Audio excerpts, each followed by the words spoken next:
All right. It is the another one of these Homeric Rhapsody things, and we're in what's known in the modern era as Book 8 of the Iliad. I still don't remember. So, okay, I decided since last time I will start from a previous point and essentially, redo some of the ones that I've already done. So, we're going to start after Zeus tells the gods not to interfere.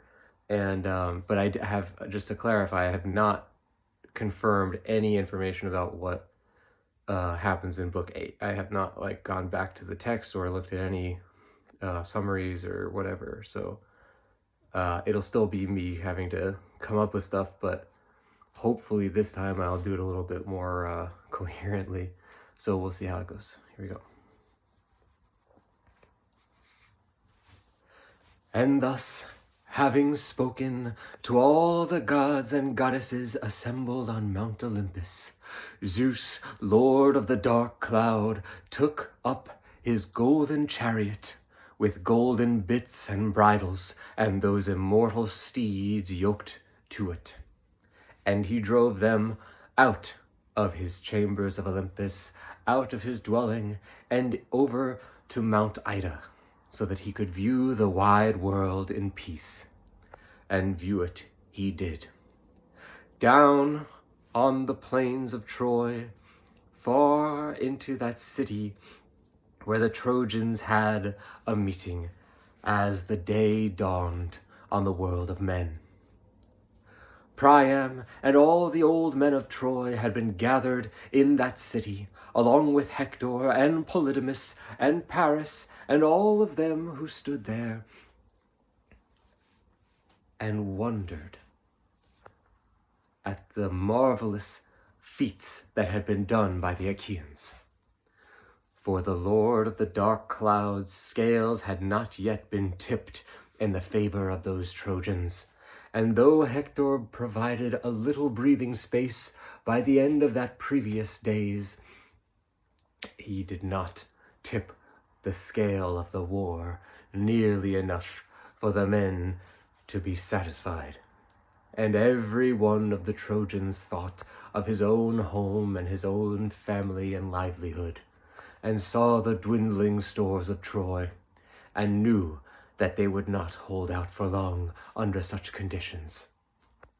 And thus had spoken Antenor,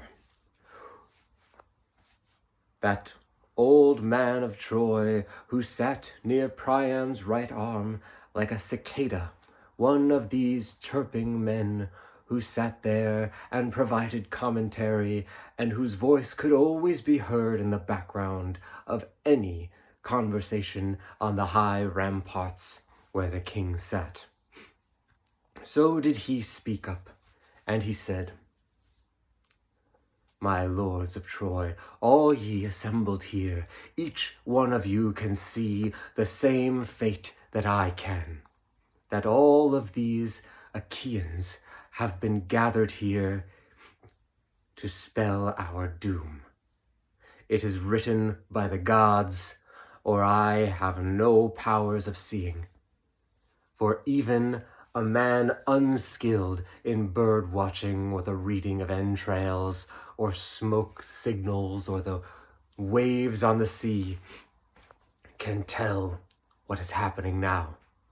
Yes, Hector broke up the miserable fighting with his duel, but if he had not, those Achaeans would have pushed us back to our walls, and the men would have had nowhere to flee, for the gates would not even be able to open for the pressure that would be put on all of our men. Nay, I say that we should call it the end of war now, and at least preserve the lives of our wives and children, and of the men who still draw breath and eat that grain of Demeter above the earth. Nay, we should give back Helen, that accursed woman. I'm sorry to say it, Paris, but we must give back Helen. She has become the symbol of our city and the symbol of pride for the Trojans, But to what end, if that pride should eat us from the inside out? All of our wealth and all of our food stores and everything that has called our city great is now been completely dissolved. We will not last another year under these walls. And so we must give her back, and that should hopefully sate these Argives. But if not, we shall give back all that Paris has brought with him from fertile Sparta, that land of the fierce warriors sprung from the earth. Because what should we need with such treasures that were taken unlawfully by one of our own princes? Nay, these Achaeans must be placated, and placate them we shall if we have any sense left in us. Thus say I, who is with me? All the men were silent. Each one of them in his breast could feel that it was the right thing to do, but with Paris, that son of Priam, Alexandros himself, in the room, the prince of Troy, none wanted to speak up, for each of them feared for his livelihood and his safety if he were to cause the royal throne to come down on him and his family with all its wrath. For should they have been wrong, nothing would stop Paris's wrath from finding them and from wreaking vengeance. Thus had Paris said, Antenor, what you say now does not please me. For I have fought bravely in this war, we all have, each one of the men under our walls. I did not perform so well in that hand-to-hand duel, but since then I think I have proved my valor 10 times over. That always stands in the front ranks and protects our men and acts as a shield for them. What will all this fighting be for if we were to give back Helen now? Nay, I cannot part with her, even if I should have so wanted to. I will do half of what you say.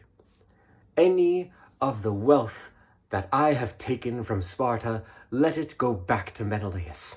I will give it all, and some besides from my own treasuries that has not yet been wasted, to be given to all the allies of Troy and feed the people under our city.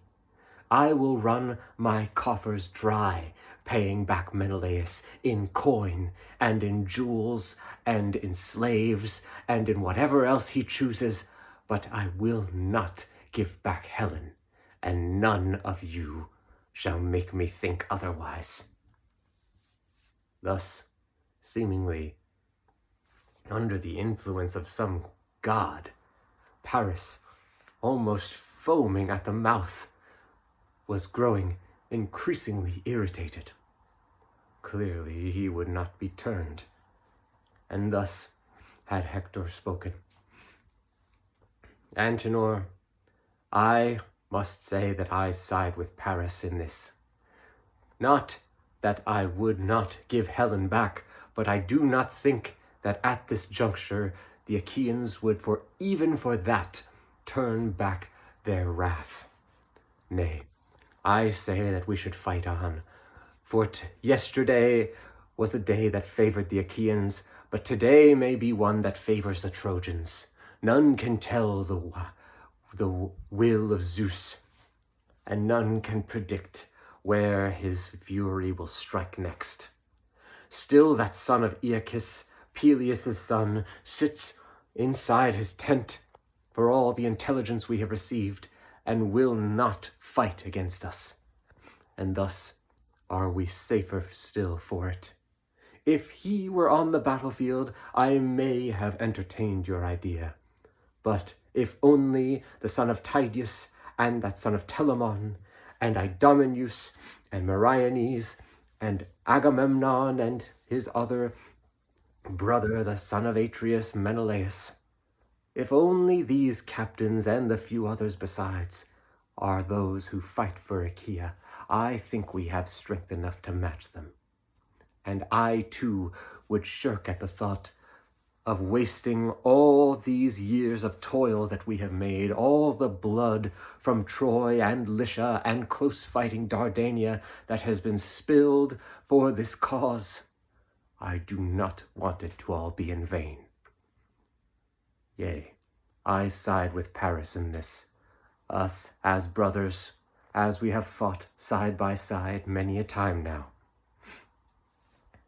Thus were the words spoken, and Priam called to his attendant Idaeus, telling him, Idaeus, go to the camp of the Achaeans. You have heard the will of Paris and of Hector, and that compromise from what has been proposed by Antenor. Now tell it to the son of Atreus, and let us all pray that this might be enough to end the war itself. For yes, I do not want our men's blood to have been spilled in vain, but I cannot take much more of this warfare. None of our people can. I weep for our people of Troy and all those cities around, for every day that we spend at war here. All of our glory and splendor dwindling into the dust like the lifeblood of so many of these sons of Troy. Thus did Antenor and Paris and Hector and Priam all counsel with the rest of the old men of Troy. And Idaeus, that godlike herald of Priam, set forth from the city to make his plea to the Achaeans. Okay, again, that was a huge difference between the last couple of episodes where since the Council of the Gods, I think there was 2 episodes since then, and I was way off the mark before. Just in terms of, I was rushing through everything, I was skipping plot points that had to be established in order for future stuff to happen. It was bad. This time, I thought I did a pretty good job, actually. Maybe one of my better ones, because I wasn't trying that hard to fit it exactly to what the Iliad that we know is, but just focusing on making sure I hit the broad, hitting the plot points. It's like a ball bouncing between areas. The only part that matters is hitting the part where it hits, and then everything in between you just make up. And I thought that what I was most happy about with that was that I was able to take the time to let the characters have their speeches and moments to themselves, and not try to rush to the next thing, the next big plot point or whatever. So I was happy about that. And obviously, I don't remember whether the Trojans have their meeting in Book 8, or whether the Achaeans in the next part are going to meet with Idaeus in Book 8, or any of that stuff happens in Book 8, but that's where I'm putting it. And I think it works pretty well. So we're essentially just overwriting the previous 2 episodes and starting from scratch from there. If this was a real performance, if I was a Homeric Rhapsody in the court of some king in, Athens or Crete or whatever, telling this story, that would not go down very well. But, this is for practice for me, and for me to be able to tell these kind of stories off the top of my head better. And in terms of that, at least I was able to do more practice. Every day we do it is more practice, whether we go over parts we've already done, or we do parts that I've not done yet. It doesn't really matter. But I would like to get better at sort of rolling with decisions I've made. I'm reading the...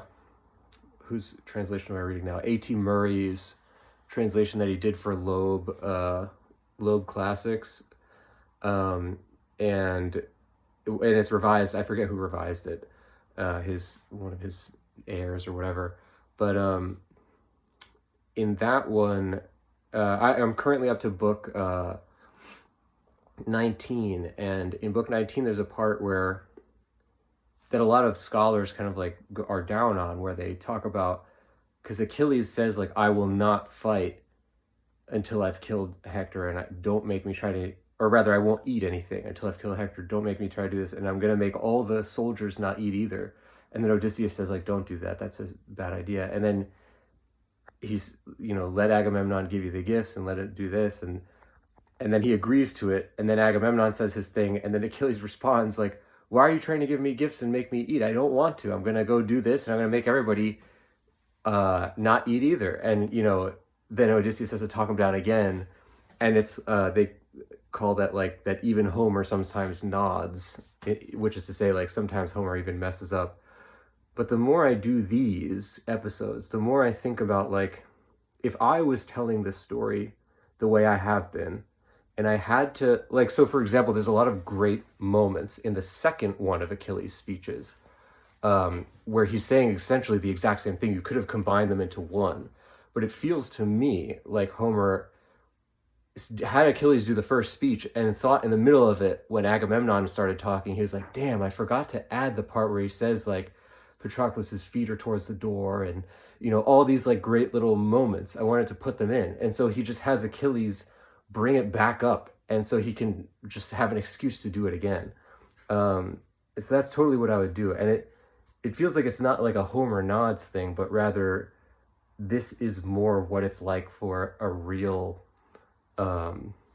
guy who's telling the story in real time, like a poetic rhapsode like Homer would have been. So weirdly, even though that part is like, to the modern ear, what you'd probably call like incoherent to some extent in terms of like plotting and rambling, it feels like one of the most authentic parts to me, in that you can almost see the inner workings of how this story worked. And again, I find it very rewarding to be doing all this stuff, because the more you read the Iliad and the more you tell the Iliad off the top of your head and try to do it in a performative way, I feel like I'm kind of like learning about how Homer would have really done this stuff. So, I'm not a scientist. I don't know anything for real, but it doesn't really matter. I feel like I'm gaining an understanding, and I feel like I'm getting better at what I'm trying to do. So that's all that counts. So let's keep going with it, and we'll see how it turns out.